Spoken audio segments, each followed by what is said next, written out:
বাংলাদেশ জাতীয়তাবাদী জিয়া মঞ্চের রাজবাড়ী জেলা শাখার আয়োজনে লিফলেট বিতরণ এবং জেলা শিল্পকলা একাডেমি মিলনায়তনে জেলা কমিটির পরিচিতি সভা অনুষ্ঠিত হয়েছে।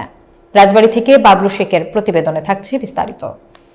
জাতীয়তাবাদী জিয়া মঞ্চের রাজবাড়ী জেলা শাখার আয়োজনে সকাল 10টায় জেলা শিল্পকলা একাডেমিতে জিয়া মঞ্চ রাজবাড়ী জেলা শাখার নবগঠিত কমিটির পরিস্থিতি সভা অনুষ্ঠিত হয়।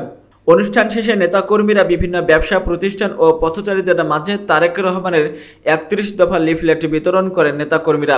খন্দকার মাহফুজুর রহমান এর সভাপতিত্বে মোহাম্মদ আনিসুর রহমানের মাসুদের সঞ্চালনায় প্রধান অতিথির বক্তব্য রাখেন সাবেক অধ্যক্ষ মঞ্জুরুল আলম দুলাল। বিশেষ অতিথি হিসেবে উপস্থিত ছিলেন এমটি আক্তার টুটুল, এস সাজ্জাদ আহমেদ শাওন ও প্রভাষক সৈয়দ মোহাম্মদ ইব্রাহিম আলী সহ বিভিন্ন নেতৃবৃন্দরা বক্তব্য রাখেন। সবাই ঐক্যবদ্ধ থাকতে হবে এবং এই প্রেতাত্মাদেরকে সমূলে ধ্বংস করতে হবে। সমস্ত সেক্টরে এদেরকে এখনো এদের চলাচল কার্যক্রম পরিলক্ষিত হচ্ছে। আমাদের প্রিয় নেতা সোহেল ভাইয়ের নেতৃত্বে আপনারা সবাই একত্রিত থাকবেন।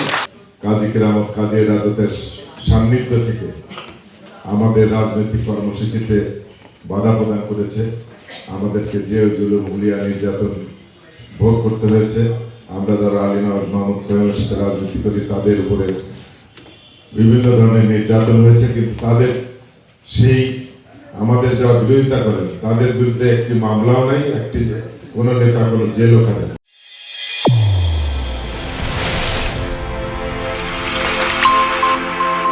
চ্যানেল A1 হৃদয়ের স্পন্দন।